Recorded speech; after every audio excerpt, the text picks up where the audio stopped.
What is at stake is more than one small country. It is a big idea, a new world order.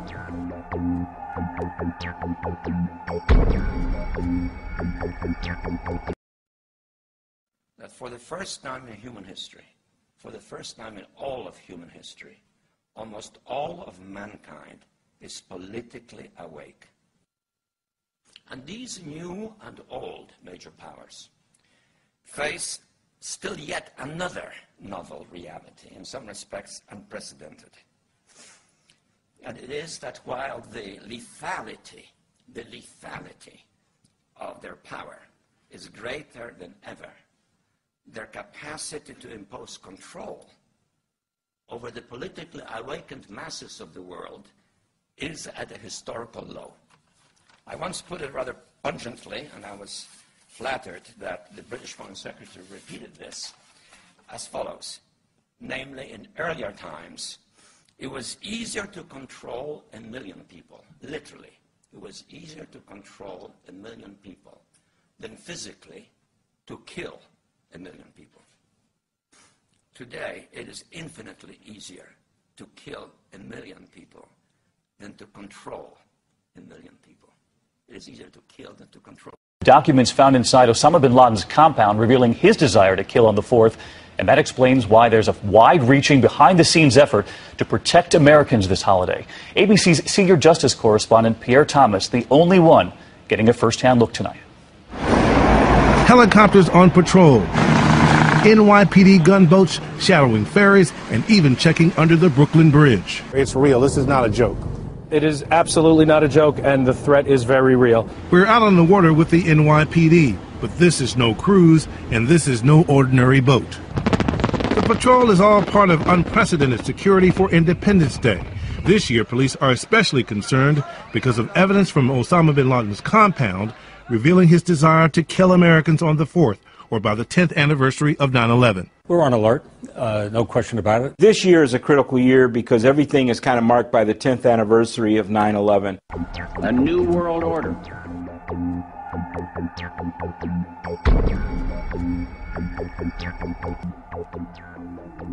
It first started in 1967 when I found out that I had not gotten the big picture, even though I thought that I had it together. I just didn't have the complete pieces of the picture. This is a giant geo-psycho-political picture, and things are happening with the use of subliminal, indirect, and reverse psychological propaganda. It's made to be confusing by the evilarchy that controls not only the United States but Britain. This Illuminati, this group who call themselves the Enlightened Ones, had gained positions of power through control of the banking system. This is intriguing. This will come in real handy when they redecorate hell. Can't you just feel the darkness, the dark forces working within it? It's enough to make a nun go bald. The notion of a U.S. war on terrorism is simply a fraud. There is no war on terrorism. The Anglo-Americans are backing terrorists exactly when and where it suits them, from Chechnya to Cuba to other points around the world. This is a typical British strategy. You've got to know the name of Brigadier General Sir Frank Kitson. He was the British operations officer in Kenya at the time of the Mau Mau. And what Kitson saw, which has been known to commanders for centuries, millennia, if you've got an underground nationalist organization and you want to discredit them, you create your own parallel underground nationalist organization. You send them out, it's got to have the same name, it's got to have a false flag. You send them out, have it commit tremendous atrocities. Those will be blamed on the original relatively benign group, and they'll be discredited, they'll be demonized, and you gain political advantage. He wrote a book about it called Low Intensity Operations. And the technique is called the technique of the counter gang or the pseudo gang. Just as Al-Qaeda, in the broader sense, is a pseudo gang or counter gang created by US and British and Israeli intelligence. It's a counter gang against normal Arab nationalists or anybody with any positive agenda for reform or independence or development anywhere in the Arab world. They can always be labeled Al-Qaeda. The reductio ad absurdum of this is President Chavez of Venezuela, after giving Bush a hard time at various conferences and doing things to undermine the dollar, the neocons are now accusing President Chavez of being a member of Al-Qaeda. So you can see how easy it is to demonize somebody once you've got a good counter gang going. There's an oligarchical consensus in the United States, inspired by the neocons, inspired by Samuel Huntington and the rest of them, which is that without an enemy image, you cannot have an oligarchical society. Ultimately, that's the why. Because if you look at this, you say, terrorism, endless war, why? Who benefits?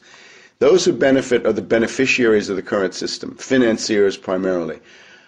They feel that without the diversion of a war, they cannot maintain social relations, property relations in the current form. And this they are determined to do.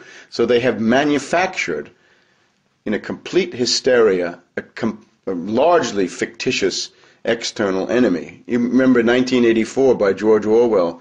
Julia at one point says, I don't even think there is a war, it's just a fake to keep people under control. Orwell, I think, had a very good understanding of some of these psychological mechanisms. Julia, do you think the resistance is real? No. None of it's real.